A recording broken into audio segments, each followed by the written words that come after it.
Hello students, आप सभी का मानचित्रा कोचिंग एकेडमी के यूट्यूब चैनल पर बहुत बहुत स्वागत है। स्टूडेंट्स, मैं उम्मीद करता हूं कि आप लोग सभी अपने घरों में सेफ होंगे, अपने फैमिली के साथ सुरक्षित होंगे।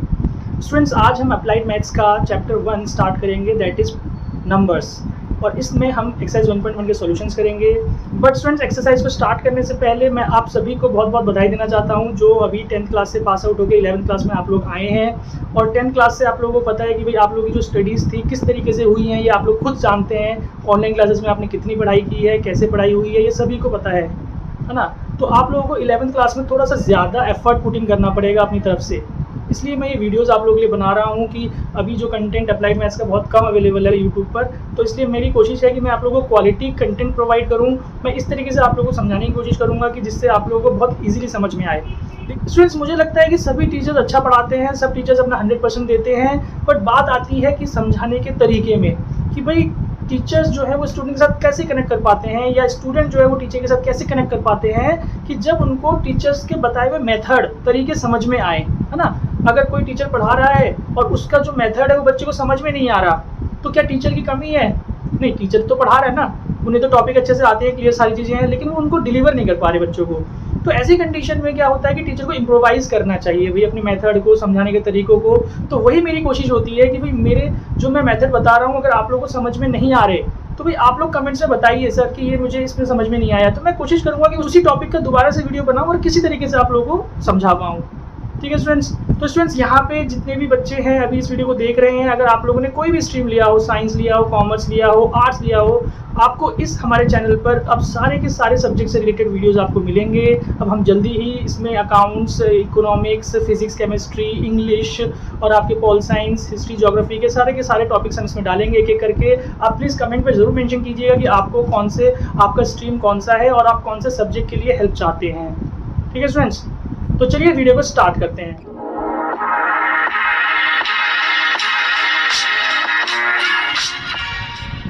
तो स्टूडेंट्स, आज हम पढ़ने वाले हैं अप्लाइड मैथ्स का चैप्टर 1, दैट इज नंबर्स, और इसमें हम करेंगे एक्सरसाइज 1.1 के सॉल्यूशंस। तो एक्सरसाइज 1.1 के सॉल्यूशंस करने से पहले हमें जो इसमें कुछ कॉन्सेप्ट यूज होंगे उनके बारे में समझ लेते हैं। तो मैंने यहाँ लिख लिया है, इसको डिस्कस कर लेते हैं। तो देखिए, पहला टॉपिक पढ़ना है प्राइम नंबर्स। तो भाई प्राइम नंबर्स तो भाई आप लोगों को सभी को आता होगा, इनफैक्ट आप लोगों ने second, third, fourth, fifth class में पढ़ा हुआ है ना। तो ये कोई नई चीज़ नहीं है आप लोगों के लिए, तो बस इसको एक बार रिवाइज कर लेते हैं। तो देखिए, आप लोग साथ साथ नोट कर लीजिएगा इसको कि प्राइम नंबर्स की definition, the numbers which have only two factors, that is 1 and itself. भाई ऐसे नंबर जो सिर्फ अपने या 1 के टेबल में आते हो, है ना, सिंपल लैंग्वेज में, कि वो 1 या अपने से ही डिवाइड होते हैं, तो उन नंबर्स को हम प्राइम नंबर्स बोलते हैं। ठीक, एग्जांपल देखिए 2, 3, 5, 7, देखिए 2, 3, 5, 7, 11, 17 और ये चलते ही जाएंगे।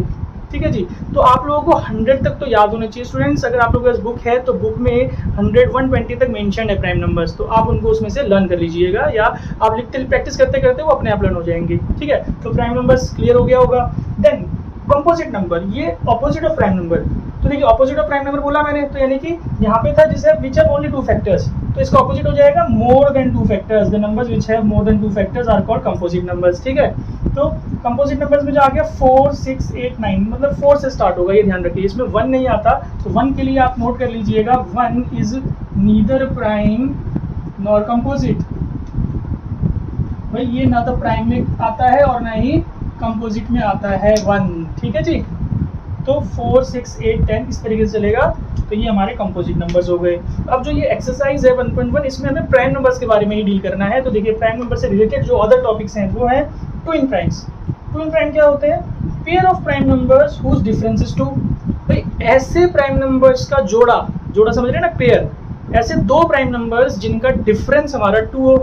ठीक है, तो देखिए 3, 5 दोनों प्राइम नंबर हैं और दोनों को माइनस करने में 2 आएगा। 5, 7 दोनों का डिफरेंस 2, 17, 19, इस तरीके से आपको काफी ट्विन प्राइम्स मिल सकते हैं। आई होप आपको मीनिंग भी क्लियर होगा स्टूडेंट्स। ठीक है, नाउ अनदर टॉपिक इज को प्राइम्स। को प्राइम भी आप लोगों ने 10th क्लास में पढ़ा हुआ है स्टूडेंट्स। देखिए, 2 natural numbers are called coprimes if they have no common factor other than 1। भाई काफी बच्चों को तो मीनिंग समझ में आ गया होगा, जिनको नहीं आया तो सुनिए ध्यान से कि भाई ऐसे 2 प्राइम नंबर्स जिनके केवल 1 ही एक कॉमन फैक्टर हो, उनमें 1 के अलावा और कोई कॉमन फैक्टर नहीं होगा। इसको हम दूसरी लैंग्वेज में ऐसे बोल सकते हैं, 2 नंबर्स हुज HCF इज 1, उन्हें भी हम को प्राइम बोलते हैं। इसी को हम इस तरीके से भी लिख सकते हैं सिंपल लैंग्वेज में। ठीक है जी। अगर आपको दो नंबर्स को चेक करना है कि भाई को प्राइम है कि नहीं है, तो आप उसका HCF निकाल दीजिए, और अगर HCF 1 आ रहा है तो दैट इज को प्राइम्स। ठीक है जी, आया समझ में? चलिए ठीक है, इसमें मैंने एग्जांपल्स लिखे हैं 4, 9, 5, 11, कोई भी आप लिख सकते हैं। देखिए यहाँ पे ध्यान देना है कि दो नेचुरल नंबर्स हैं, यहाँ पे दोनों प्राइम नंबर्स होना जरूरी नहीं है। जैसे 4, 9, अब जैसे देखिए यहाँ 10, 13 मैंने लिया है, 10 हमारा प्राइम नंबर नहीं है, कंपोजिट नंबर है, 13 प्राइम नंबर है, तो ये दोनों भी को प्राइम हो सकते हैं। ये दोनों कंपोजिट नंबर थे तो ये दोनों हमारे को प्राइम्स कहलाएंगे, को प्राइम्स। ठीक है, समझ में आ गया होगा स्टूडेंट्स। नाउ अब देखिए जो अगला टॉपिक लिखा है मैंने, ये इंपॉर्टेंट टॉपिक है स्टूडेंट्स आप लोगों के लिए। इसका क्या मीनिंग है? प्राइमेलिटी। ये जो वर्ड है ना, इसको ध्यान से देखिए, प्राइमेलिटी। प्राइमेलिटी का मतलब है कि अगर कोई आपको एक नंबर दे दिया जाए और आपसे पूछा जाए कि भाई ये प्राइम नंबर है या नहीं, तो क्या आप बता पाएंगे? अब देखिए जैसे बुक में 120 दिए हुए हैं, तो भाई वो तो आप लर्न करके याद कर सकते हैं। कोई नंबर बड़ा लिख दिया मैंने, सपोज मैंने लिख दिया आपका 251, तो भाई क्या आप बता सकते हैं इसको कि ये प्राइम नंबर है कि नहीं है? मुश्किल है ना थोड़ा। तो यही सीखना है हमें कि भाई किसी की हम प्राइमेलिटी कैसे चेक करेंगे। प्राइमेलिटी का मतलब कि वो प्राइम नंबर है या नहीं। ठीक है जी। तो देखिए आपको चेक करने के लिए primality, to check the primality of any natural number follow this algorithm. Algorithm का मतलब कुछ स्टेप्स हम जो लगाते हैं उसे एल्गोरिथम कहा जाता है। तो देखिए पहला स्टेप क्या है? Find largest natural number m such that m square is less than equal to n। भाई आपको एक n दे रखा है, ये n है हमारा, ध्यान रखिए। ठीक है, ये n है और हमें पता करना है कि ये क्या है, प्राइम नंबर है कि नहीं। तो फर्स्ट स्टेप क्या कह रहा है कि find largest natural number m such that m square, मतलब सिंपल लैंग्वेज में आप ऐसा कोई परफेक्ट स्क्वायर नंबर ढूंढ लीजिए जो इसके पास हो, या तो ये परफेक्ट स्क्वायर से इक्वल भी हो सकता है या लेस देन हो। बात आ रही समझ में? 251, तो बहुत बच्चों को पता होगा कि भाई इस एक नंबर होता है 256, ये 16 का स्क्वायर होता है जी, तो ये तो ग्रेटर हो गया इससे। तो हमें ग्रेटर नहीं लेना, हमें बोला हुआ है कि ऐसा स्क्वायर नंबर ढूंढना है जो इससे छोटा हो, n से छोटा या इक्वल भी होगा तो चल जाएगा। ठीक है, तो यहाँ पे अब इससे छोटा में लेना है तो 225 होता है ये जो है, और ये किसका स्क्वायर है? 15 का। तो मतलब हमने क्या ढूंढ लिया? 15 स्क्वायर इज लेस देन 251। देखिए इस टाइप को समझिए, मैं साथ साथ बता रहा हूँ ताकि क्लियर होता रहे। हमें नंबर m मिल गया 15, पहला स्टेप क्लियर हो गया। इस तरीके से n फाइंड आउट करना है। आई होप क्लियर होगा। अगर क्लियर नहीं भी है तो आप इसको नोट करिए, मैं जब क्वेश्चन में करवाऊंगा, एक एक्सरसाइज में क्वेश्चन है तो वहाँ पे आपको क्लियर हो जाएगा। अभी आप स्टेप्स नोट करिए। जिन बच्चों को यहाँ पे समझ आ गया बहुत अच्छी बात है, जिनको नहीं आया मैं उनको अभी क्वेश्चन करवाऊंगा तो वहाँ पे भी समझ में आ जाएगा। तो देखिए m हमने फाइंड कर लिया। Find all prime numbers less than और इक्वल टू n। क्या मतलब हुआ भाई? जो ये हमने, सॉरी यहाँ पे n लिख दिया है मैंने, ये m होगा बेटा।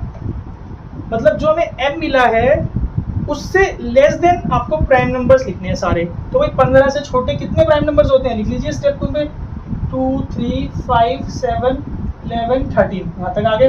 तो 13 तक ये हमारे क्या लिख लिए हमने? प्राइम नंबर्स लिख लिए, क्योंकि 15 से छोटे सारे प्राइम नंबर्स लिख लिए हमने। ठीक है जी।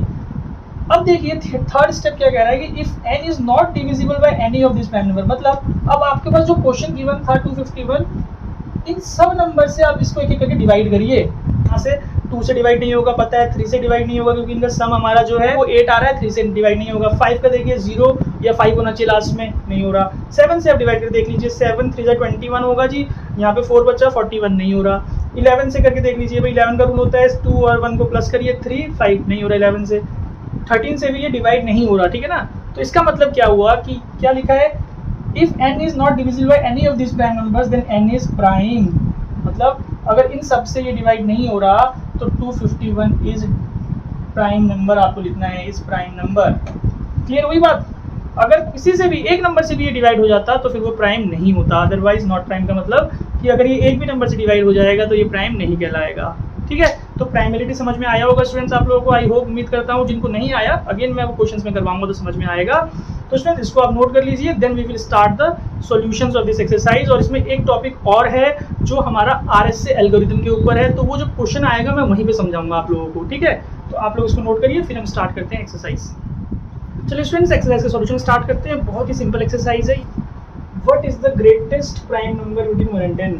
तो इतना इजी क्वेश्चन है। फर्स्ट क्वेश्चन भाई आपके एक्सरसाइज का पहला क्वेश्चन, 1 से 10 के बीच में सबसे ग्रेटेस्ट नंबर कौन सा है? प्राइम नंबर बताइए। इसका तो आंसर ऐसे लिख सकते हैं हम 7, राइट। 2, 3, 5, 7 होता है, 11 तो फिर 10 से बड़ा हो गया तो 7। ठीक, तो नंबर्स 37, 73। देखिए ऐसे नंबर जिनका सेम डिजिट है तो ऐसे पेयर्स हमें ढूंढने हैं अप टू 100। तो भाई बताइए क्या क्या हो सकता है। देखिए भाई 13,31 बन रहा है ना, है कि नहीं। 17,71 2 की लाइन में कोई नहीं आएगा भाई। 2 की लाइन में जो हमारे पास प्राइम नंबर है वो है हमारा 23, तो 23 का उल्टा 32 नहीं हो सकता जी, समझ रहे हैं। तो इस तरीके से आपको देखना है। 2 की लाइन में 29 भी होता है तो 92 भी नहीं है प्राइम। फिर 3 की लाइन में 13 तो 31 मिल गया था हमें, ऐसे ही करके सोचते जाना है आपको। और यहाँ पे आ जाएगा 79 और 97।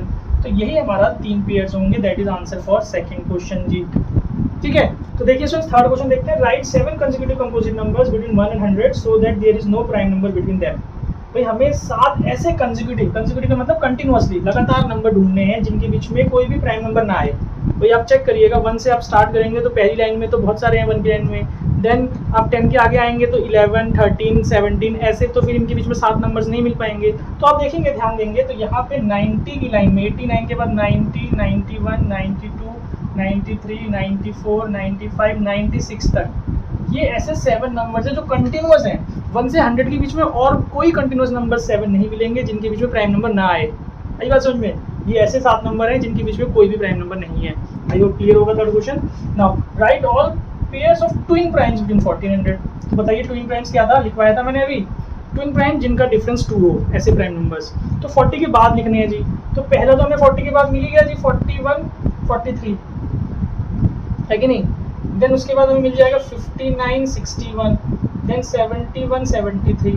तो यही हमारे पास 3 पेयर होंगे। This is the answer fourth question. भाई समझ रहे हैं ना क्वेश्चन। ट्विन प्राइम लिखने हैं 40 से 100, इनके अलावा और कोई ऐसे नंबर नहीं होंगे जिनका डिफरेंस 2 हो प्राइम नंबर्स में, ठीक।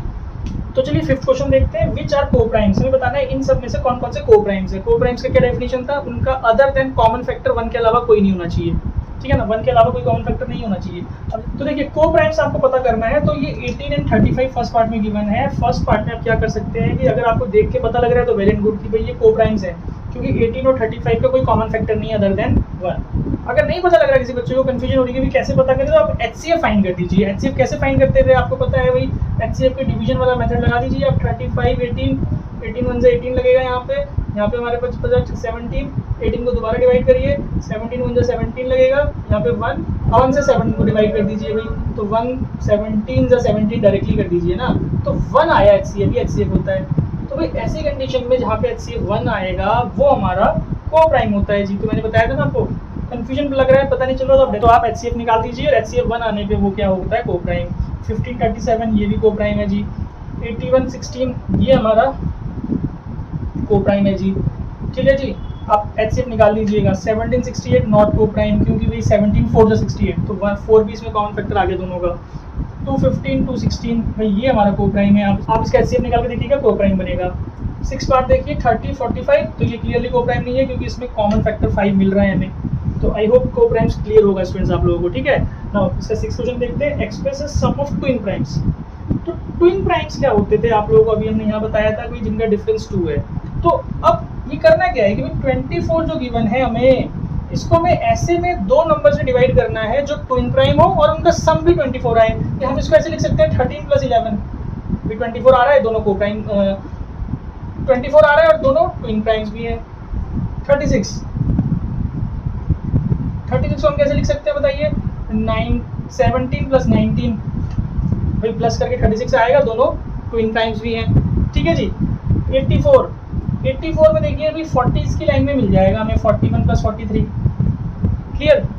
120 देखिए भाई कैसे आएगा, ये भी हमारे को मिल जाएगा क्योंकि हमें इसमें ये इजी है। ये हमारा थर्ड पार्ट था और फोर्थ पार्ट में 120 में ये भी इजी है कि हमें ट्विन प्राइम से ढूंढने हैं। तो भाई आप पेयर्स में देख लो ना, ट्विन प्राइम इनमें से कौन सा बन रहा है ट्विन प्राइम। हमारे पास यहाँ पे था, ये वाला बन रहा है ट्विन प्राइम क्लियरली।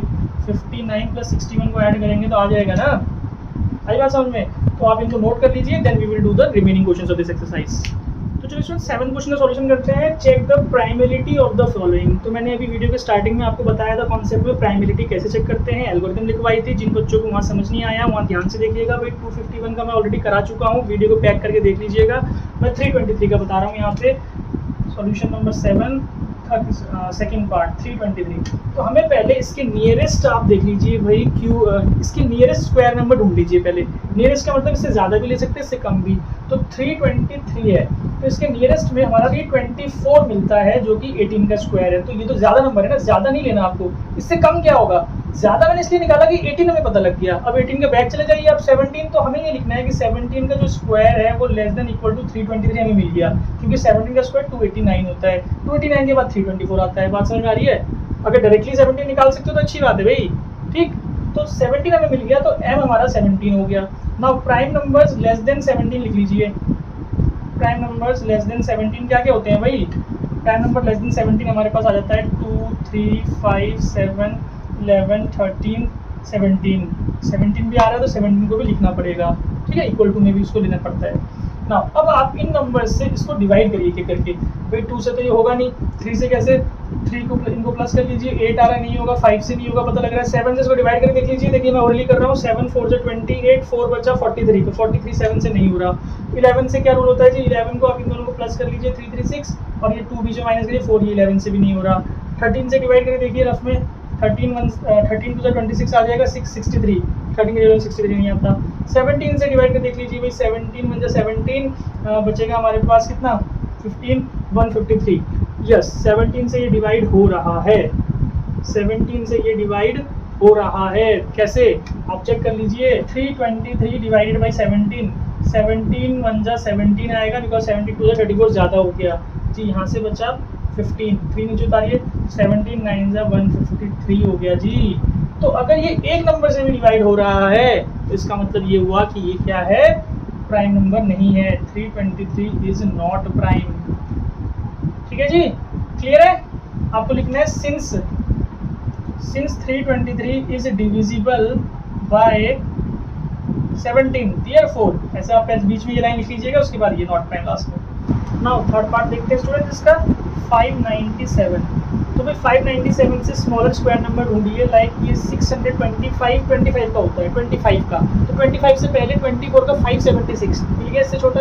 यानी कि 24 का जो स्क्वायर है वो लेस देन 597 है, तो देयरफॉर m हमें 24 मिल गया जी। अब 24 हमें m मिल गया है, तो प्राइम नंबर्स लेस देन 24 कितना है जी? आप लिख लीजिए। हमारे पास 2, 3, 5, 7, 11, 13, 17, 19, 23। ठीक है जी। अब इन सब से आपको डिवाइड करना है एक एक करके। तो यहीं पे ये स्टेप थोड़ा सा लेंदी है स्टूडेंट्स। यहाँ पे अगर आपको डिविजिबिलिटी रूल्स आते हैं तो अच्छी बात है, नहीं तो जैसे स्टार्टिंग में तो 2 से ये नहीं हो रहा, 3 से कैसे करेंगे? 5 9 14 और प्लस 7 21। तो चलिए ये मिल गया 21, 3 का ये फैक्टर मिल गया, मतलब सारी कैलकुलेशन बच गई हमारी। तो 3 से ये डिविजिबल हो रहा है। आप ये ऐसे लिखिए 597 is divisible by 3, therefore 597 is not prime। ठीक है जी, आए समझ में? अगर सपोज ये डिवाइड नहीं होता तो डिवाइड करते जाते, जैसे यहाँ पे हुआ था, हम सब नंबर से डिवाइड कर दिया, लास्ट में 17 से डिवाइड हो रहा था, तो ये प्राइम नंबर नहीं था, राइट। चलिए ठीक है, 629 को देखते हैं स्टूडेंट्स। 629 में क्लियरली पता लग रहा है भाई 625 है, 25 का स्क्वायर से लेस देन होता है जी 629।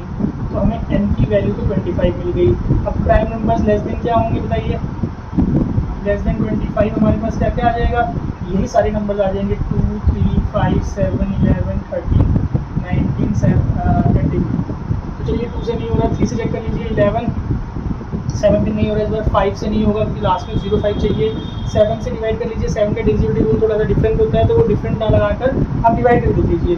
7 8 जा 56 आया, 669 नहीं होगा। 11 का रूल ये होता है, इन दोनों को आप प्लस कर लीजिए और बीच वाले को माइनस से भी देख लीजिए। 0 नहीं आ रहा, 11 से डिवाइड नहीं हो रहा, आप डिवाइड करके चेक कर लीजिएगा। 13 से चेक कर लीजिए। 13 से आप इसको डिवाइड करिए रखने भाई। 6 2 9 13 4 जा 52, यहाँ से बचा तो 109। ना 13 में नहीं आता जी, नहीं हो रहा। 19 से डिवाइड कर लीजिए। 6 2 9 19 पिज़्ज़ा हमारे पास आ जाएगा 57, यहाँ बचा 5 9 59। 19 की टेबल में 59 नहीं आता, 19 पिज़्ज़ा 57 हो रहा है, तो वो again this is not divisible. 23 से चेक कर लीजिए। 23 से क्या पता ये हो जाए। 23 3 जा 69 ज़्यादा हो रहा है। 23 2 जा आप ले लीजिए 46, बचा यहाँ पे 169। तो 23 की टेबल में 7 में जाएगा, 161 नहीं जा रहा जी, यानी कि 629 इज अ प्राइम नंबर। ठीक है भाई, क्लियर है, आ रही समझ बात। तो लास्ट क्वेश्चन जो है 863, ये मैं आप लोगों के ऊपर छोड़ रहा हूँ स्टूडेंट्स, आप इसको कंप्लीट करके देखिएगा। मेथड आपको समझ में आ गया होगा आई होप। तो इस वीडियो में मैं क्वेश्चन नंबर 7 तक ही रखता हूँ स्टूडेंट्स। इसके आगे का जो एक टॉपिक है, एक ही क्वेश्चन बचा है RSA एल्गोरिथम, तो वो मैं आप लोगों के लिए नेक्स्ट वीडियो में अपलोड करूंगा। अगर आप लोगों को इस वीडियो में बताए हुए मेथड समझ में आए हो तो कमेंट कीजिए और अपने दोस्तों के साथ इस वीडियो को शेयर करना ना भूलें। Thank you students.